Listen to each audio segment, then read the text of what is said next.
Paumarie, which is peaceful greetings, and it's lovely to have Paris here today to add to our conversations about spirituality, work, and ourselves. Really precious opportunity to meet with you, Paris. Likewise. Thank you. I'm Meryl, and we have in the room also David Metha, who's our film artist and also will at times contribute into the conversation. So today we're here just to talk about your amazingly rich pioneering work, Paris, in terms of your thesis and your study about wellness, unwellness, rafts of unwellness and mysticism. But before we go there, we would really love to ask you, please, about a little bit about yourself, and when were you first aware spirituality was alive for you? When was your first recollection? Gosh, I think in some ways I was almost born into it. My mom always identified as a kind of highly spiritual person, and had kind of a strong mystical sort of perspective of the world and life. But I guess my first where I really remember connecting with it deeply, so it would have been around 7 or 8. We were living in the Sierra Nevada mountains in Northern California, and I was going through some really painful experiences, and I had a couple of refuges on around the area. We were out in the countryside, and there's a couple of areas. One in particular was this beautiful cliff that I would hang out on and watch the dust devils drift across the kind of the plains and the birds circling overhead. And I just remember that experience of just feeling so deeply, I was feeling so disconnected from my family and so deeply connected with the natural world. And there was like a real joy and bliss. I remember one particular moment of just deeply connecting, feeling so connected to the broader world and the species and the birds and everything around me. And I found a little clump of feathers on top of this cliff. And I dropped the feathers down the cliff. It was somehow I just felt very compelled, like I knew what was going to happen. Somehow I knew that the feathers represented me and a desire to fly and be free. And I knew that something really magic was going to happen with dropping these down the cliff. Like at the time, I wasn't surprised, but what actually happened was the feathers dropped. And it was about a 200-foot cliff. And they fell, and just before they hit the ground, they shot straight across the flats below for about 200-300 meters. And then they just went straight up into the sky. And I just watched them until they were completely out of sight. And it was this real kind of magical kind of experience. Like I longed for that kind of freedom myself during those years. And I remember afterwards it just seemed crazy that happened. And then way later I realized, sure there's scientific explanations for what happened, but for me it was there's something really deeply connected, spiritually connected to something much larger than myself in that moment. That larger than yourself is such a rich description. And you've journeyed further in your life, and that largeness than yourself has stayed with you. Yeah. It comes and goes, ebbs and flows. Is that okay? Sure. I guess I see that as the natural dance of life.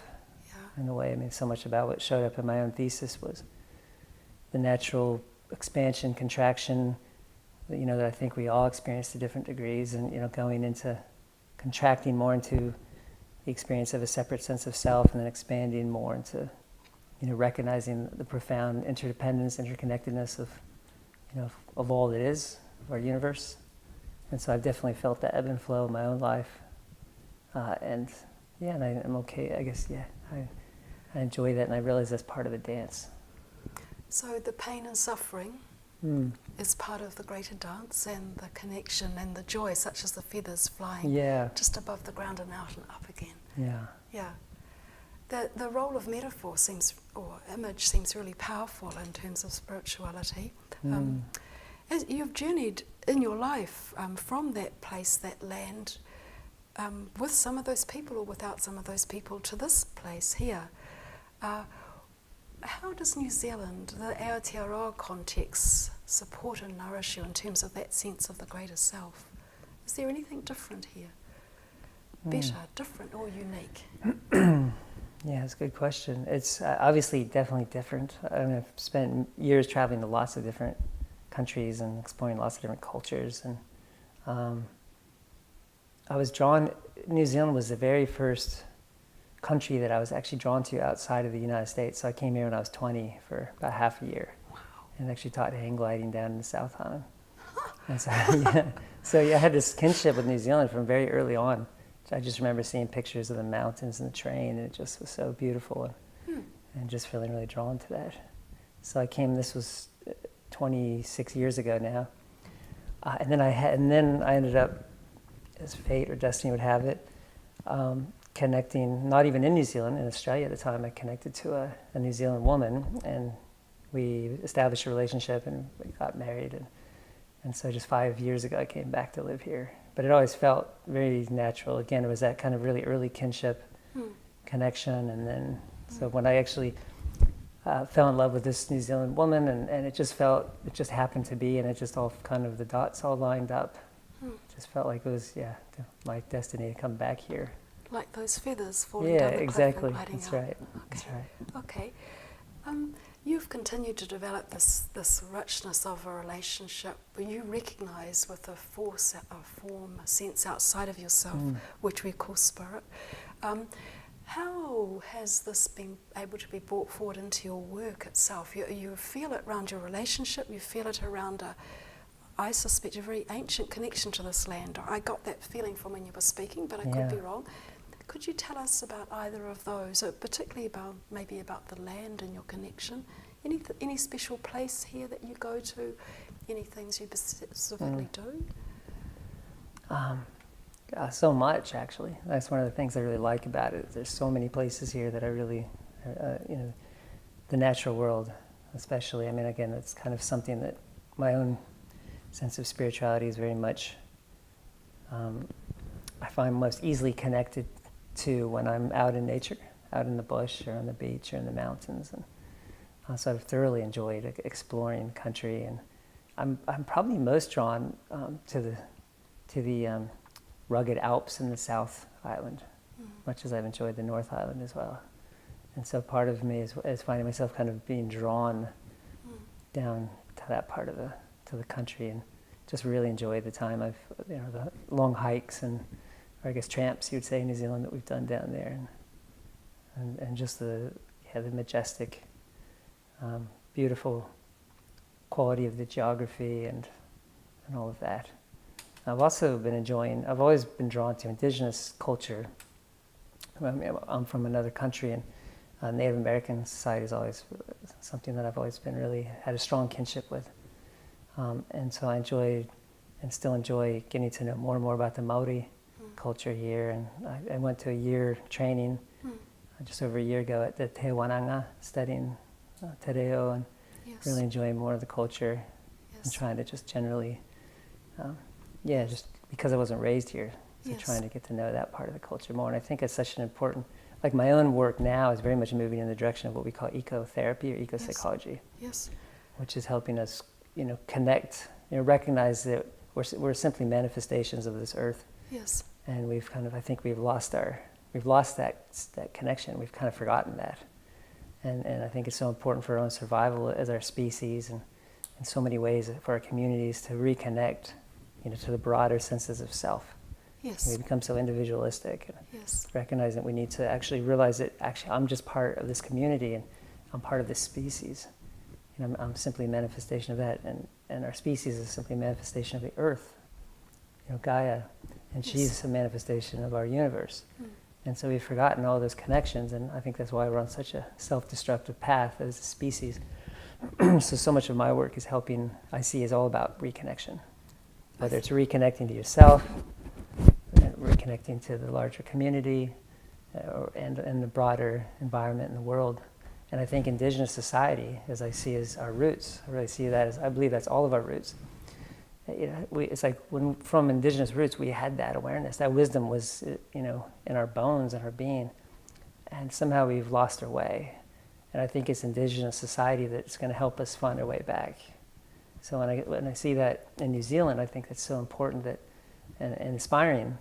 The Maori culture and society has such a strong influence here, because where I'm from, it's the Native American cultures have been so isolated and disempowered, kind of a little bit like the Aboriginal people of Australia, that they're having a really hard time contributing to the broader society, as much as they try, and they've really been disempowered in a really major way. So here, not minimizing the difficulties that happen in the cultures here, at least it's good to see that the Maori people have managed to hold on to a lot more of that power and are able to shape society.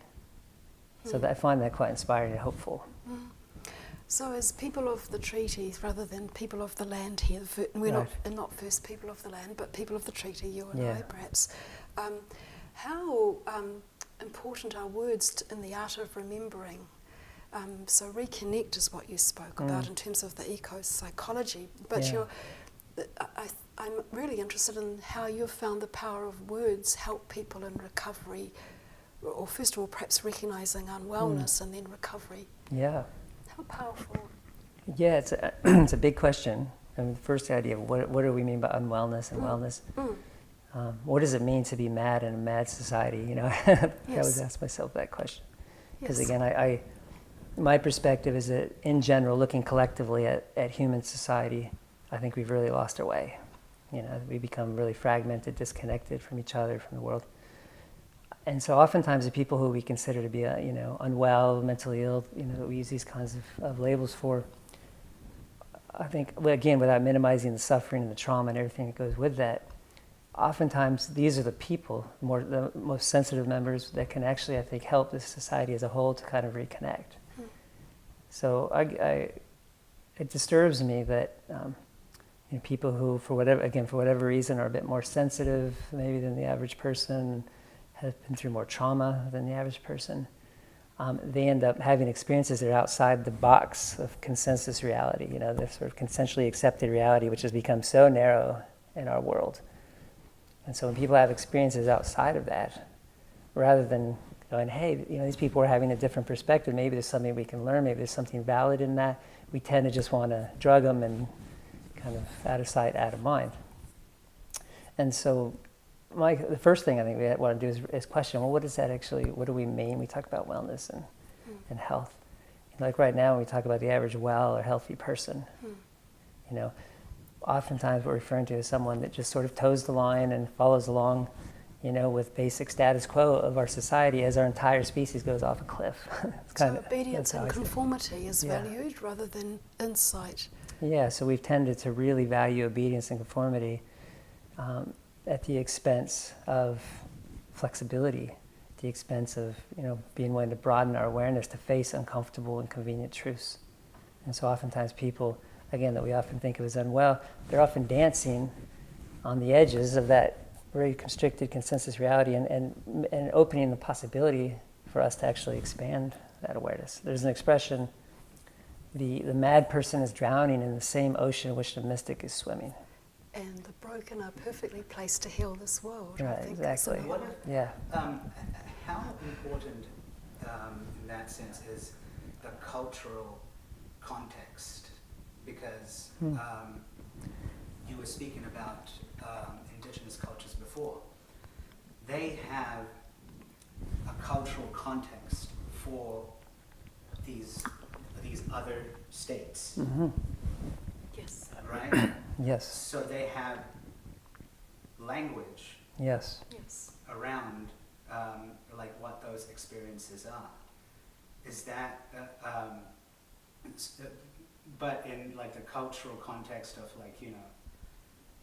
in like the Western world, that like there's not really much language other than that. Right, other than you're broken. Yeah, absolutely. And how dare you be broken? Right. So that's exactly right. So, and again, I think if we look at the big picture, and again, I have a strong belief that we all come from indigenous roots. So that's why I see us, as in many ways having lost our way. If you look at indigenous societies, obviously they're going to all have unique stories and myths and creation myths and all of that kind of thing, and unique perspectives of how they make sense of extreme experiences. There are definitely certain commonalities. Like for one thing, when people have extreme states, and in virtually every indigenous society that I've studied, there's the commonality of recognizing there's something valid about that. sure, the person might be very lost and confused, and they might be mixing up different realms of experience, different domains of experience, but that there's actually something valid in these altered states, these altered perceptions.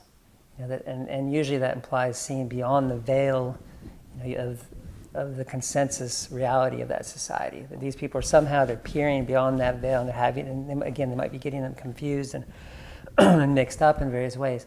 But there's something valid happening.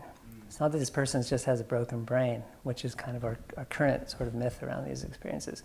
That there's actually, this person is, again, they're falling into some oceans that they may not know how to navigate, and they may be drowning a bit, but there's actually something valid there that A, this person can actually be supported through and learn how to actually navigate those experiences, and B, the rest of society can actually maybe learn from what this person has experienced. There may be some wisdom that can be brought to the rest of the world that's a bit more blind to that.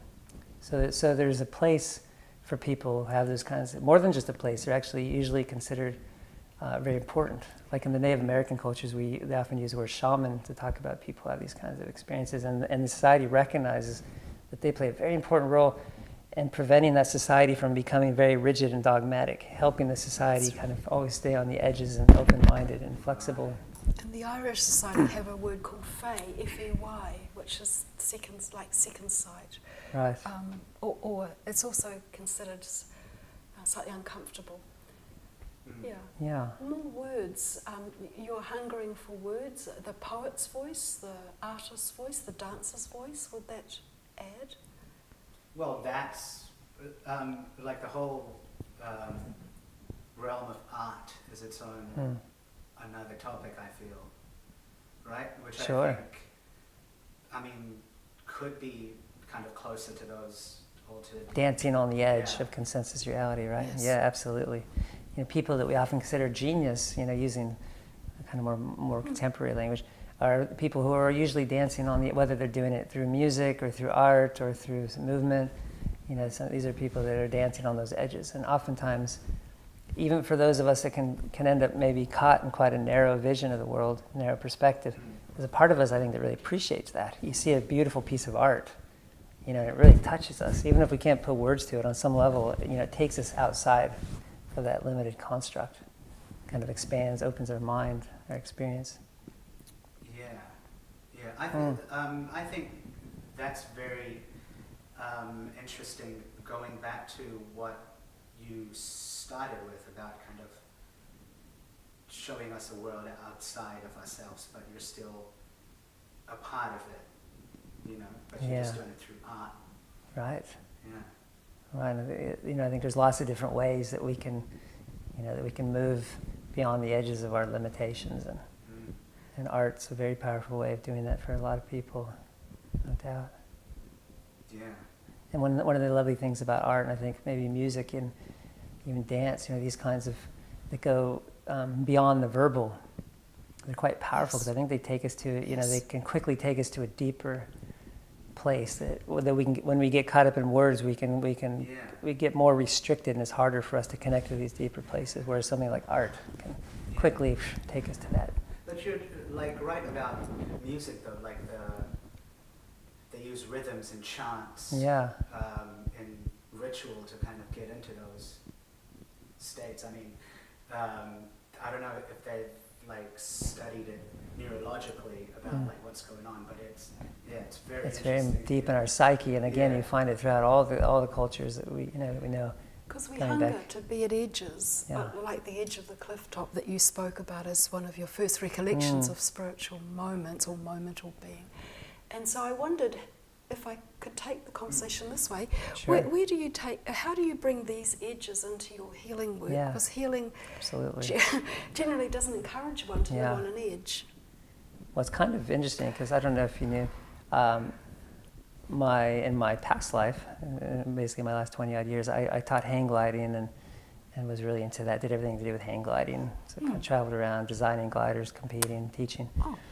And so many ways, doing all that and teaching people how to fly was very much, bringing them to their edge and helping them to kind of face their fear and trust, take a leap of faith into the unknown, and trust that, you can't see what's out there, but you can take an educated guess, and you can trust yourself. You can trust that once you go out there, that you can manage whatever you find. And so in many ways I see, as I became a psychologist, it was really the same thing. It was helping people kind of take that leap of faith into the unknown. You know, right? Usually people come, you know, to me or come to therapy or psychology services because they're at that, you know, they're, part of them is longing for deeper freedom, and part of them is really terrified, you know, to change, terrified of change. And so it's actually supporting them and, you know, taking, you know, first of all, feeling safe and resourced enough and confident enough to go ahead and trust themselves that they can do that. You know, that trust that part of themselves that's really longing to take that leap. So some of the self-care that might be required as one is negotiating as an edge, as I'm bringing just the previous theme together, would be repeating some mantras or some drumming or the things that self-soothe whilst you enter different states of consciousness, and family or rituals around you that support you to go forward. I'm thinking of the Catholic resources, Mass. I'm thinking of some of the rituals in there. Yeah, I mean, like, that's not seen as like a shamanic ritual, but it kind of is. It is. Well, it's tapping into the same archetypal experiences. I mean, in kind of the language that we often use in psychology, we would sort of call it, in a way, call that resources. You gather your resources, internal resources, external resources, you know, so that you're prepared to make that, you know, take that adventure. An auntie in Australia, of the Australian nations, told me, whenever you start any journey, you look at what you're carrying in your carry bag, which is a bag that went around the neck, and you'd only put in what you needed, because obviously if it was too full, you wouldn't get the journey done. Right. And the aunties talked about selecting carefully what you need on a journey. So resourcing for dwelling on the edge of known and then entering unknown is not dissimilar. Absolutely. And I mean, it's the same thing with whether you're supporting someone through trauma or supporting someone through an extreme state, and I think those are very closely related anyway. You know, there's that basically, or just going on any kind of adventure into the unknown, whether, you know, actually just going on a mountaineering expedition. You know, there's certain steps that, you know, you want to gather your strengths and just what you need, only what you need, but what you need. You know, feel that confidence and the resources that you need, and then go. You know, once you have it, trust and have that faith, go with it. And one of the things, I think, again, going back to the spiritual aspect, one of the things that all living, you know, again, we're all manifestations of the same universe, and there's certain traits that we all have. You know, all living beings somehow have the intrinsic wisdom and capacity, you know, to maintain our life, to survive and to thrive, like all of us have. We all have that, and so much of the healing process is actually trusting that that's there, and reconnecting to that. So even though we might be taking a leap of faith into the unknown on one hand, what is known is that there is this capacity, you know, to survive, to thrive. And when we get to that point, there's this lovely little poem by Anais Nin. It says, "And the day came when the risk it took to remain tight in a bud became more painful than the risk it took to blossom."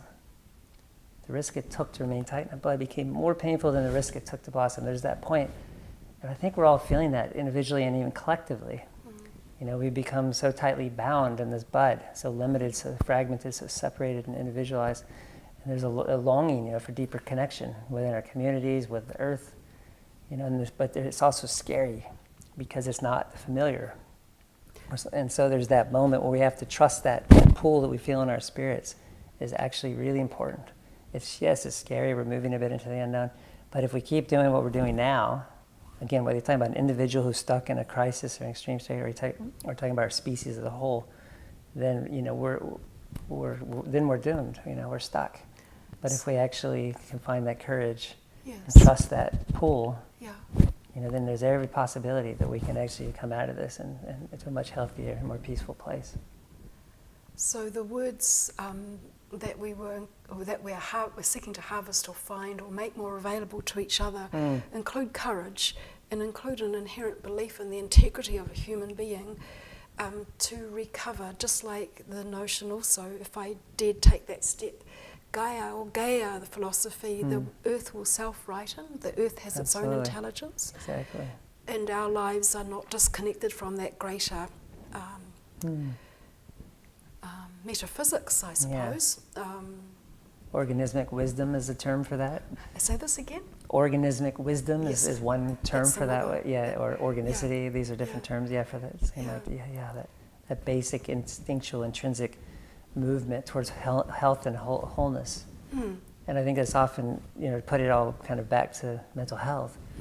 I think that's what's so wrong with our present system, the medical model system, is it generally doesn't acknowledge that. This person's, obviously I'm not going to take away people really care, they want to do their best for someone in pain and get them out. But often what's done is, let's just manage the symptoms with a lot of medication or whatever, or get even real basics, say CBT psychotherapy, let's just kind of try to change their thoughts. But neglecting this deep wisdom that actually knows how and what it needs to do to move into health. And so often we end up holding people back. People start going into dark places. They go into deep depression or fear, or extreme states.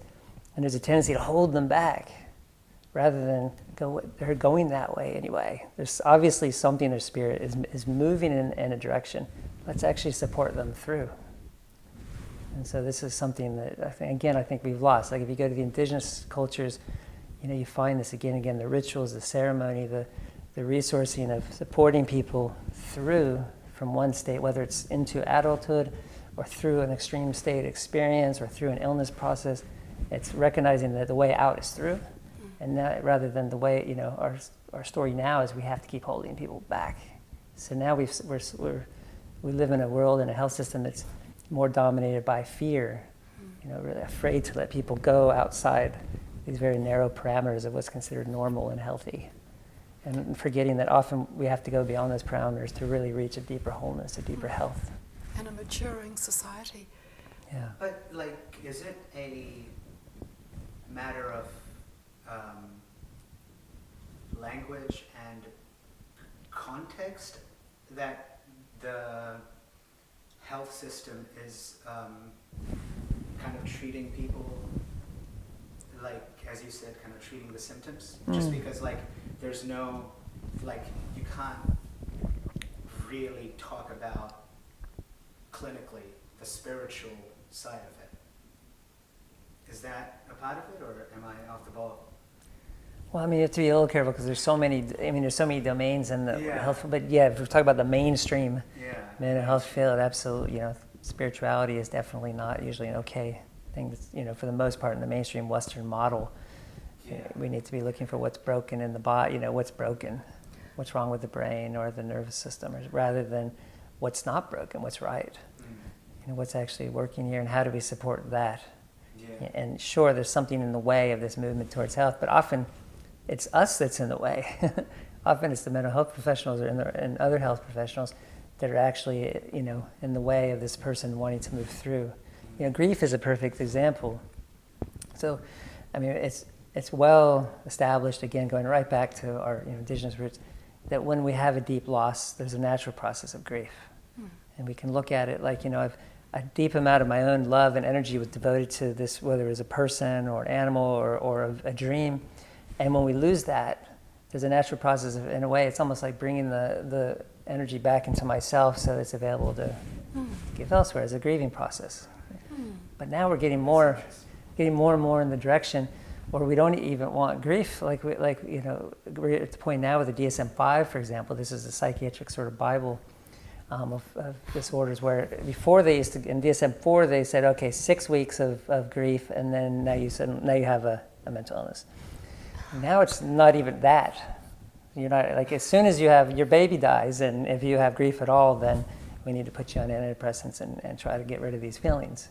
So it's coming more and more that, fear of strong feelings, fear of going through painful or challenging or altered states of mind. We become more and more really afraid of that, which is really sad, because what ends up happening, and the research really pans this out, if, let's say someone has a grief experience, they lose someone really precious to them, if instead they get put on a lot of psychiatric meds or something, the feelings are numbed down, the process gets limited. The person actually, they might feel better in the short term, but now they actually get stuck. They can't go through and come out the other side, and so they end up with a chronic depression. Now we find these conditions that used to be transient, years and years and years, and an addiction as well, and all the dependency stuff that goes along with that. Whereas if we actually were able to recognize that, these movements through these kind of altered states, these extreme states, is actually part of life. It's part of this kind of ebb and flow, expansion and contraction of life, and we trust that a bit more, then we actually end up much healthier people, more flexible people. But because we've lost our faith in that organismic wisdom, the faith that we can handle and learn how to ride through these states, we keep holding everybody back, and now people get stuck in these chronic conditions where they're kind of like walking through life only half alive. Yeah, I have a friend in the States who had a psychotic break. Yeah. And he was put, by the order of the court, he was put on lithium and a bunch of antipsychotics. Yep. And things like that. And that was basically the feeling that he described of like being kind of like a half-awake zombie. Yeah.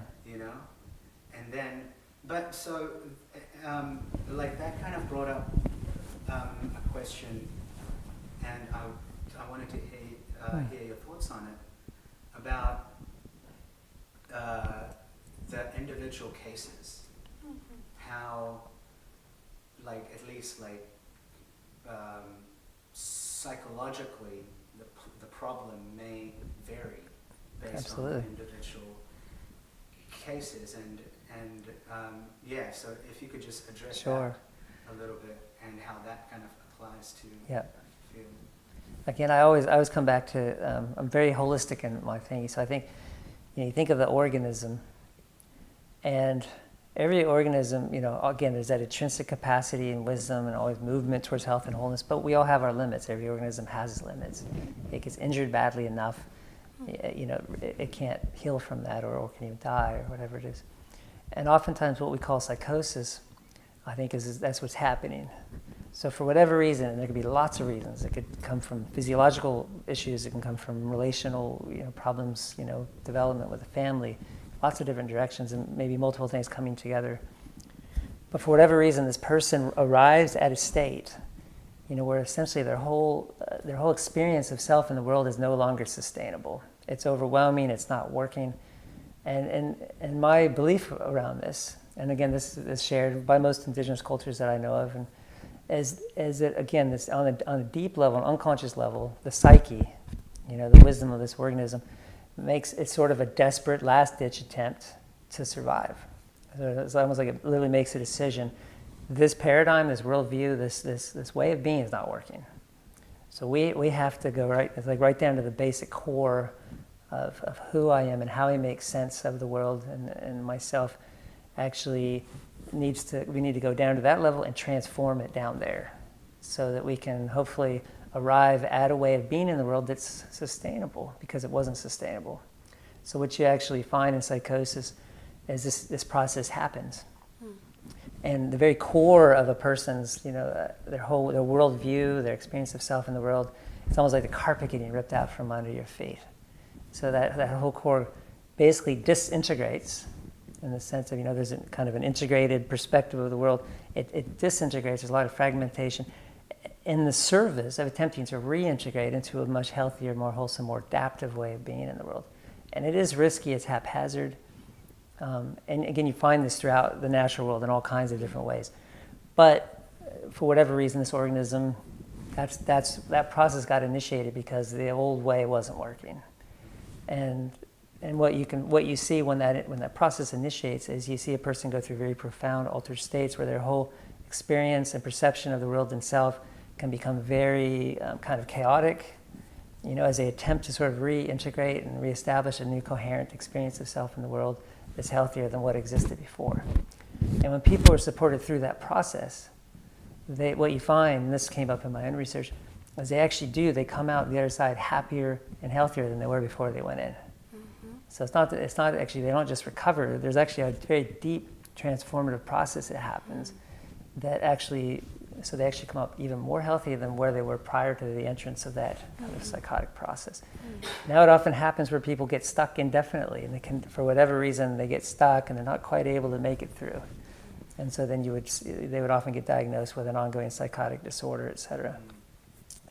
Now the other interesting thing about this is, with the mainstream sort of psychiatric system, as soon as that happens, they get put on antipsychotics and all that to try to, again, compassionately, for the most part, try to help, numb the intense terror and painful feelings and confusion, and help kind of create a little more ground in their experience. And in the short term, they can feel better, but in the long term, it's holding them back. It's holding them back from that entire process to start. So this process is starting of disintegration and reintegration, and they're getting held back. And so now, what you find is they're much more likely to go on and develop a lifelong chronic sort of in and out of psychosis kind of condition, and they never really get through. Whereas if you actually look at what more, obviously indigenous societies, but even less industrialized societies, they actually, like the World Health Organization did a huge study on this. They went to 13 different countries around the world and looked at recovery rates from diagnoses of schizophrenia. And they found that the poorest countries of the world had by far the best recovery rates. And that the more contact a person had with the psychiatric system, the less likely they were to recover. Even though they did better in the first year, once you followed them for more than a year, they actually had much worse recovery rates. And those who had the least contact or no contact with the psychiatric system, once you followed them for a few years, had by far the best recovery rates. And so this is what I think, again, the indigenous people knew this, and this is what they often refer to, at least in Native American societies, like a shamanic process, that there's a process happening. If others who have been there and kind of know what it's like can support the person through and help them, basically it's like a midwife. You're basically, as a support person, you're more like a midwife. You're not actually healing the person. Their own wisdom is doing that, the organismic wisdom. You're facilitating the process of this rebirth. And so that's, again, what we lost. It's a way, it's like this birth, in the modern world, it's almost like this birth is happening, and we're saying, no, the baby stays inside. We're not going to let that happen. So that's kind of what happens now. I don't know, it's probably quite a long answer, but I don't know. No, that makes sense. It has a lot of passion in it, that answer, and it reminds me of how important words are too, to help frame up that, perhaps this is what's happening for you. These are the stages. I'm fabricating that, but and my role is to journey beside you. So when people went on spirit walks, or to sweat lodges with the healer of a community, they were undergoing small steps of a bigger narrative that was well marked in tribal or village community. There is it's interesting, the power of words and recovering what we already knew, K-N-E-W, and there's been a play on recovering what was lost but we already knew in our being rather than in our rational mind. I think by a writer called Shane Edwards, that's right, so he puts K in brackets and then N-E-W, because anything we're bringing forward, such as you've shared now, was already part of people's journeys well before this last 200-year period, which we call modern society. Right. So the words, again in indigenous people's cultures, which you have already said we all are part of, there's no way we are here today without having forebears that endured, which is another definition of indigenous, but peoples behind those people were indigenous somewhere, to some place. And there's a wonderful reflection as you speak of the powerful words that matter for you around spirit.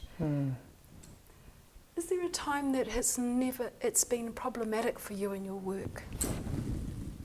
A time? Spirituality. Is there any times? And how did you negotiate around that? Did spirituality ever fail you? It's interesting. Spirituality is an interesting word because I don't know a better one. It's tricky. We're pointing, as part of spirituality in a way, is we're pointing to something that's beyond words, aren't we? We are. Yeah. Right. So we're trying to come up with a word for something which is pointing beyond words. But so I guess I'll define my how I see the term spirituality, and I kind of talked a little bit about it earlier, but essentially, again, I see it as a recognition of, so in psychology we often use the word transpersonal.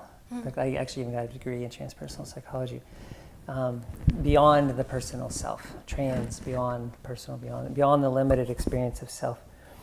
And even that's a limited definition, but essentially it's like, I see spirituality as moving beyond the experience of this limited sort sort of physical, how we often identify as self, this limited organism here, and recognizing that actually this organism is part and a manifestation of so much more, ultimately the entire universe, right? We're all, I think it was, what was that expression? I can't remember who actually said this, but in the same way that if you use the word apple like a verb, if you said like an apple tree apples, the universe peoples, and the universe cats, and the universe cows, and the universe trees, right? All these different manifestations of life, including ourselves, are simply manifestations of the universe in the same way that an apple is a manifestation of the apple tree. And so when That's an awesome way of saying it. Alan Watts, that's who it was. Yeah, he's the one that came up with that metaphor. Yes. The universe peoples. Yeah, the universe peoples. So in a way, I see spirituality as that. Thank you. As recognizing the whole tree rather than just the apple, that I'm part of that. And in no way are you caging the concept. You're not saying that definition is more right than mine or any. Yeah, right. It's a verb as well. That's the cool thing about the abstract nature of spirituality is that, you can kind of define your words around what that means for you. What it means, right. Yeah. And I think no matter what religious or spiritual tradition a person identifies with, I think we can all agree with that we are connecting with something larger than the limited self. And then it's up to the particular tradition or person to describe, to find the details and the terms that they prefer to use, whether they want to use the word the divine or God or the universe or the different words you want to use for that. It's kind of up to each of us. It's our own path, identifying and connecting with what resonates for us personally.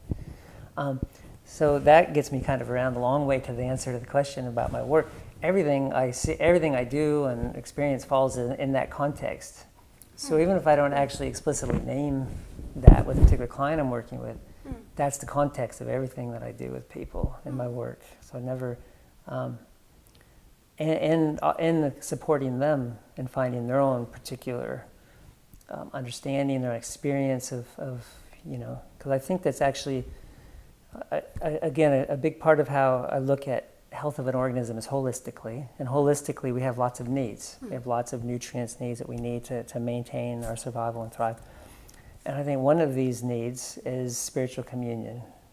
And I think, somehow connecting to something larger than this limited self, whatever a person wants to call that, whether they just simply love connecting to the beauty of the sunset at the beach. And in a way, they're doing that. They don't have to call it spirituality, but it's the same thing. The beauty of feathers. Yeah, or the feathers, right. And so everything I do in my work is definitely held within that broad context. Thank you. Yeah. There was a great sigh then from you about, tell me what that was. Yeah. It was just about how you said that, yearning for that kind of connection is a part of being. Yeah. Is there a psychological term for that? Well, the closest one I can come to, obviously there's connection. So connection can come on a few different levels, connect with your your wife or husband or child or community or your dog, or nature. Cabbages. So the word, I think love connect is another one. When we unfortunately, English is a very limited language for a lot of these terms. Like the word love, I can love chocolate and I can love, my family member, and we can feel love for lots of different things. So the word, it's like we don't really have a good vocabulary, unfortunately, to capture this. But if you actually think of how sort of love in the more sort of agape sense, the more unconditional experience of how when we experience love, what's actually happening in that moment, like whether we're connecting with maybe a child or a close friend or something like that. Most of us would describe as a feeling of connection. There's a feeling of sharing. In some way, this moment, I'm sharing my life energy, the essence of how I identify who I am, with the essence of who this person is. We're having a shared moment where there's a connection happening. A holy communion. Yeah, and so it's and whether it's a little C connection or a big C connection. Ultimately, it's so spiritual communion. Essentially, is the idea of taking the idea of connection. It's so essential I mean, it's very well established. You isolate anybody, they're gonna get unwell. That's why they use it for torture, right? Right. And so it's a very deep need for us to connect. And again, it's how, how far out of the layers of the onion do we want to go with that? But ultimately, connection is very important. And I think the further we can extend that connection, ultimately, the healthier we are. Yeah. So there's your thesis. Yeah. Health, whole, right? Health comes from the Latin word, same as whole. Yeah, and patient is to be patient, to Right. wait for the healing. Yeah. So again, I guess the signs all lie in the roots of the words we use, but there's a degree of forgetting that's gone on around how we use the word patient today. It's not honouring the ancestral notion of it. Yeah. The reason I wanted to ask you about, the psychology of God is because I've been delving into this lecture, this series of lectures by this guy called Jordan Peterson, who is a Canadian psychologist. He did 12 lectures on the psychological significance of Bible stories. Okay. And that was very interesting because he breaks it down from a Jungian perspective. Right. Kind of looking at it metaphorically and archetypally. Yeah. And so basically just taking all the stories as abstractions of different stages of the human journey and the human psychology. And so God is the highest abstraction of the best, the good that any person can aim for, which over the years came to be abstracted as this idea of God. Right. The source or the divine. Right. Yeah. And right, again, here you are pointing at something that's beyond the nameable, And that also, it also reminds me of the, I always like the metaphor, if you think of the Garden of Eden story metaphorically, I think it's really quite revealing in a way, the idea of the tree of the knowledge of good and evil. And, it's kind of, again, there's this movement that I think you can see, within our society, human society as a whole, of kind of moving away from a more holistic experience, where we're just simply part of the earth and part of, the Gaia and all of that, to separating ourselves, going out of the garden. And part of that, came into the dichotomizing, me versus you, self versus other, good versus evil, right? And all of that is all about disconnection. Every time you dichotomize, on one hand, there's certain benefits to be able to, go, is this friend or foe? Is this healthy? Is this food or poison? So on some level, it is important for, to navigate through the world to be able to make these kinds of distinctions. But the risk that comes with that, as we become more and more skilled at making such distinctions and dichotomizing, et cetera, is that we also the risk is become more disconnected. Our experience of feeling connected with the world and with others becomes less and less. Does that make sense? And so in a way, I kind of think, again, going back to just one example of many different spiritual traditions, the Garden of Eden, and this movement, I could kind of see it, again, kind of separating from our indigenous roots and kind of more into this place of feeling more and more separate. It's me versus, even the fact that we have the word nature is telling, Going away from the whole into... Right, this versus that, humans versus nature, and all of that. So we end up moving. I wrote an article recently called Can Madness Save the World? It's a nice provocative title, but what I bring in the idea of constricted selfhood. So I kind of say, you could say in a way that our whole species is suffering or malady of constricted selfhood. We become so constricted in our experience of self, what a self is, forgetting that we are part, of these broader living systems. Like in the same way that, cancer cell, essentially, if you look at all the trillions of cells in our body, on one hand, each cell is an individual organism in its own right. But they're also working collectively and symbiotically to create and maintain this broader organism that I call Paris, right? There's all these cells.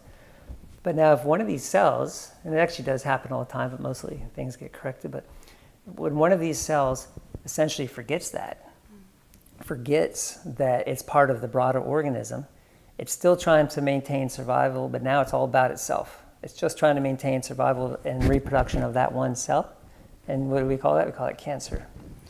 So cancer is what happens when that cell forgets it's part of the organism, takes all the resources, and just puts it into its own needs of trying to reproduce, and then you have a tumor. And in many ways, that's exactly what you see with, I think, human society today. It's like we've forgotten that we're actually part of this whole earth. We're part of the broader living ecosystems and the biosphere. And as soon as even though it's not true, but by forgetting that, everything, all of our behavior becomes in the service of our own personal needs and reproduction, forgetting about the broader domains of our being. And so then what ends up happening with the cancer cell, ultimately it thrives, but it thrives its way all the way to its own demise, doesn't it? It thrives its way until the entire organism dies. And so that's actually what's, in some way I see as sort of the malady, our own constricted selfhood, our forgetting. Now we're thriving our way to our own demise. We're destroying the organism, the broader organisms of which we're part. What's the possible antidote to that? Well, spirituality. I mean, yeah. But so is it like at an individual level, being part of that whole, which is I think is always trying to move you in the right direction anyway. Yeah, absolutely. I mean, so this is quite interesting because I don't think there's one remedy per se.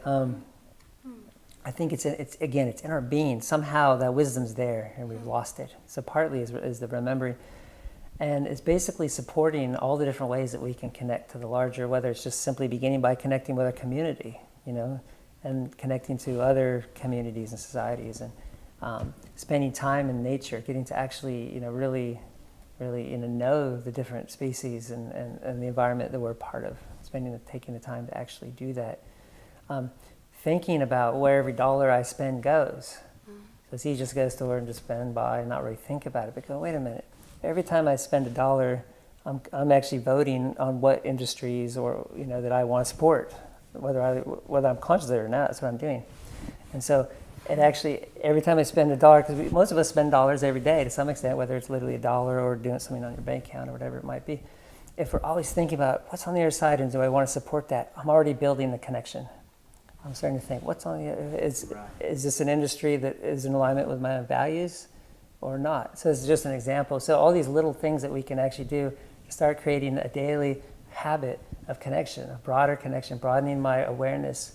What is going on for this person, for this animal, for this being?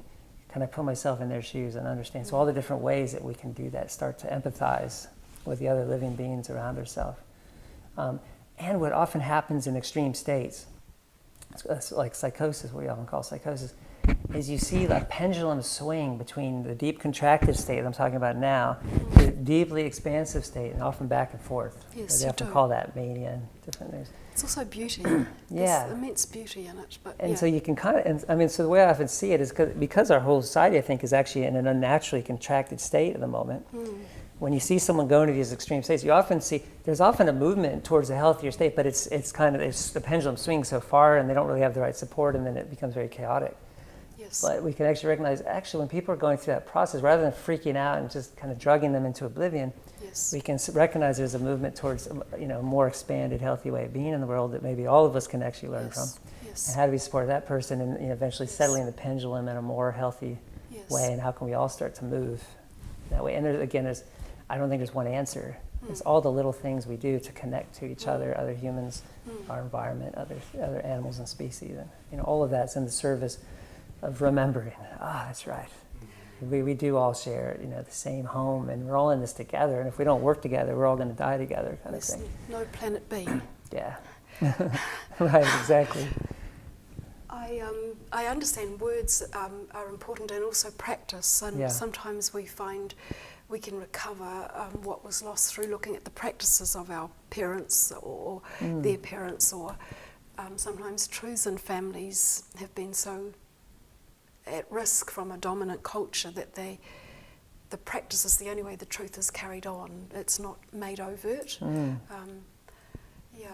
So as I'm imagining we're coming to a close in our session, is there anything that we've dealt with or talked about, or we haven't covered that you'd like to mention on reflection?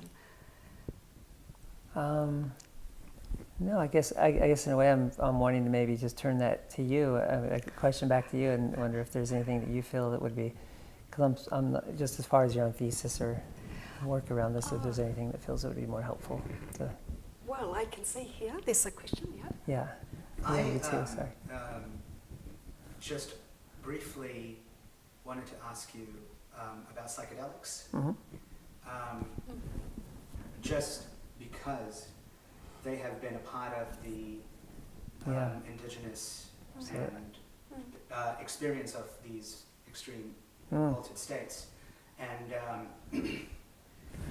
I'm not sure if you follow the work of MAPS, the Multidisciplinary Association for Psychedelic I'm familiar with it, but a little bit, yeah.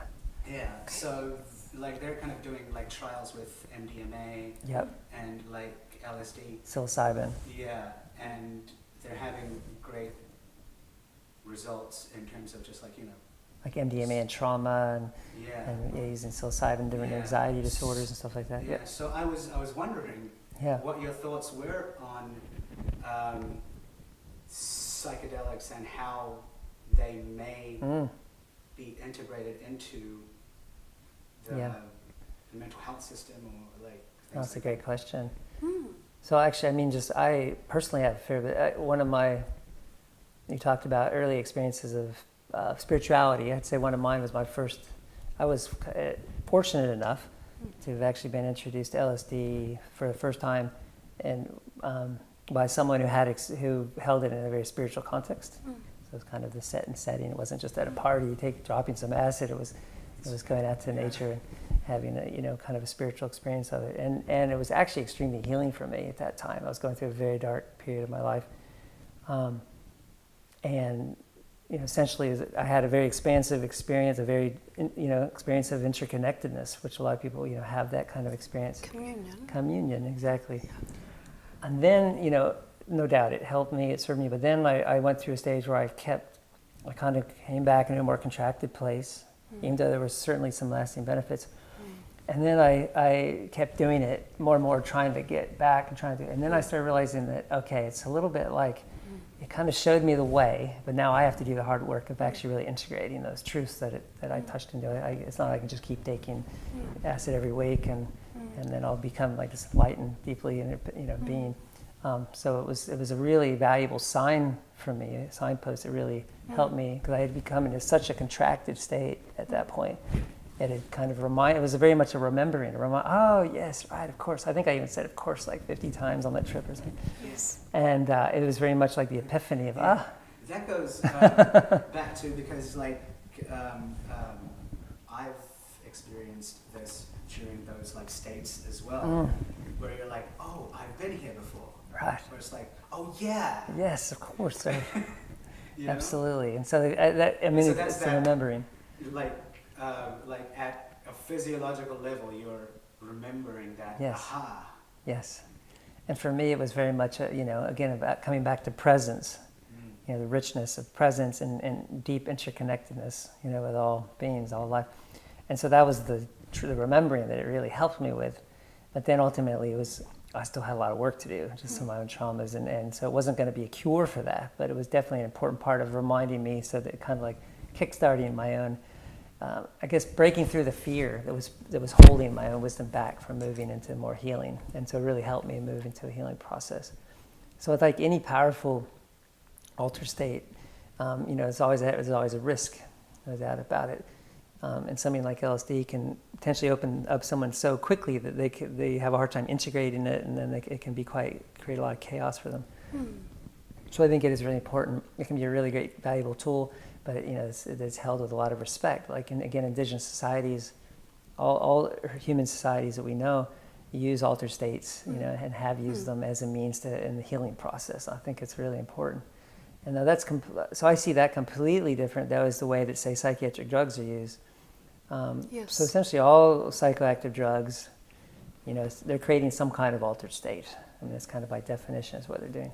And there's hundreds of them, right? And there's so many possibilities of what that might be. This is like if you think about how, say, a psychedelic drug is used, when it's used in a therapeutic way by somebody presumably who has, experience, preferably themselves with that particular drug and working with it, and so they actually have that direct wisdom and how to support someone else through the experience.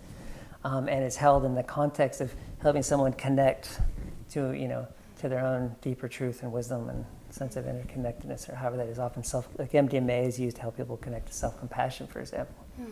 And that can be really helpful. However, the way like psychiatric drugs are used, so that's used in a more expanding, opening way. Like you don't just say, okay, I'm going to give this person MDMA every day for the rest of their life because they've got a biochemical imbalance. It doesn't work like that at all, right? My understanding of how this research works is they would do one session, I think, once a month for a few months, and then that's kind of it, maybe 3 or 4 months kind of thing. So, but it's in the service of actually expanding their awareness and helping them connect to their feelings and their present moment experience in a healthy way. Whereas generally the way that psychiatric drugs are used, and I'm not like just anti-drug, I'm pro-choice, but I think it's important people really understand what they're doing and the harms and benefits. So generally the way psychiatric drugs are used is about actually trying to disconnect the person even further from their experience. And sometimes that can be a real relief if they, a lot of painful emotions and they get some temporary relief from that. But if you just keep on the drug 24 hours a day, day after day, month after month, year after year, what you're actually doing is the opposite direction of what a psychedelic experience would do, for example. You're actually further disconnecting that person from themselves and their experience and making it even harder for them to make peace with those feelings. It's a little bit like you break your arm, you get a cast, but then they never take the cast off. How's that arm ever going to heal? Right. So I think it's just an important distinction. Yeah. But you're right about like the setting and the context, as well as the dose. Yeah, all of that, yeah. And so like that's why like ayahuasca is like always in the presence of a shaman, and you have to have like the Icaros and like all that stuff to kind of experience it authentically, because it's not a party drug. Exactly. And like, it's a journey. It's a journey deeply into your soul, into your spirit, into your And I know that like they've been used as a party drug in the West. No thanks to the hippies, but So like I think it's kind of interesting that right now they are kind of starting to open up doorways for those kind of studies and research. Absolutely, and my sense is one of the reasons that it was so criminalized, these drugs, was because of the nature, they're very mind expanding. They're anti-conformity drugs. Yes, anti-conformity. Yeah. And so we have a society, again, if you look at contemporary society, has moved more and more into this kind of rigid box of what normal is. Yes. And a lot of fear about anything outside there. And now you have these drugs that people are taking that are sending people on these experiences that are taking them outside of that experience, that consensus reality. And it suddenly challenges the whole fabric of that kind of paradigm, that society. And so I think like in the 60s with all the kind of anti-Vietnam and the hippie movement and all of that, where these drugs were being very popularized, there was a lot of fear kind of by the establishment. Like, what is happening? Oh my gosh, we're going to have this revolution, our whole society is going to fall apart. And so I think that's, even though it was well established that as far as drugs go, they're actually they're by far much safer than alcohol or a lot of the other drugs. They did a lot of research on them in the 60s, right? Huge amount, yeah. Timothy Leary and Ram Dass. And, like they gave it to like prisoners and all those Stan kind Grof. of things, which are those kind of... Stan, I don't know if you know Stanislav Grof, Stan Grof. He was the very first psychiatrist to actually do formal research back. I think it started in the late 50s. Yeah, 50s. And lots of really amazing research, really great results. With the prisoners, but just also helping people work through trauma and other kinds of real stuck places, and on a very supported trip, not unlike a shaman supporting someone of going through the process with these drugs in an indigenous society. Yeah. So held in that more sacred way. Not here, just take 2 of these and call me in a morning. There's a whole experience journey that has to go through that. You would be advocating for the restoration of the sacred in the medical healing practice, and you would be advocating that this restoration of the sacred, that the shamanic quality of the healer is restored to our medical profession, to be worthy of being healers. And that would be crazy transformative. But in a sense, that's what we're speaking about. If we're speaking about the recovery of society and the transpersonal and the greater living earth we're part of, we're speaking about these connections. And the healer, the sacred, not being a policeman, but the healer being a journeyer, a midwife. Yeah. I mean, basically, the idea of a midwife, right, is the midwife doesn't give birth for the woman, obviously couldn't possibly do that. And the woman obviously has the natural intrinsic wisdom to give birth, just in her whole being. But sometimes difficulties, complications arrive, and the midwife is there to support through. And so as healers, I really think that that's how we need to see ourselves, to be effective healers. We're midwives of the soul. This person already has, the wisdom is there, but they're stuck for various reasons. For whatever reason, whether it's stuff going on in the community or trauma that's not resolved, or, of course we all live in a world that's got a lot of problems. We're there to support this person, to be by their side, really supporting them, and it's a very collaborative journey that they're on. And that's what's gotten missing in the mainstream sort of medical model system. Now I'm the expert, I'm going to come in and I'm going to fix it. Right? That's what we have now, which is ridiculous. That's like me as a midwife saying, I'm going to come in, I'm going to give birth to your child for you. Right? So really, I don't think it's that different. So I think that's the transition. We see this in the peers government. Yes. But the peers, unfortunately, are getting co-opted. That whole thing is getting co-opted back in the medical system, which is sad. But it's still it's happening. You can see the movement. Yes. The idea of peers, if you're familiar with people that have lived experience helping others through their own process. Because they're the seeds of blessed unrest, which is a whole part of the healing of the Gaia system. Is blessed unrest is the natural way the old order is destroyed and the new order that is of people journeying with people is recovered. And that archetype is repeated throughout traditions, even my in Hinduism. There's the yugas. There's one age, and then it's the dark age, and then it's this age, and then it's the final thing is the golden age. But there's all these transformations that need to happen in order for us to get to the golden age. So that can be applied to the individual level as well, in terms of your psychology, all that stuff. If it's comfortable, I'd like to thank you for being part of the golden age. At this moment in time, I think time doesn't just develop linearly. Moments come forward and back. And possibly from this conversation, certainly I've been nourished. I love the concept of the midwife, restoration of the shaman in the healing interface, and I love the richness of the questions and the wonder that you've raised as well here. So thank you. Thank you. Thank you.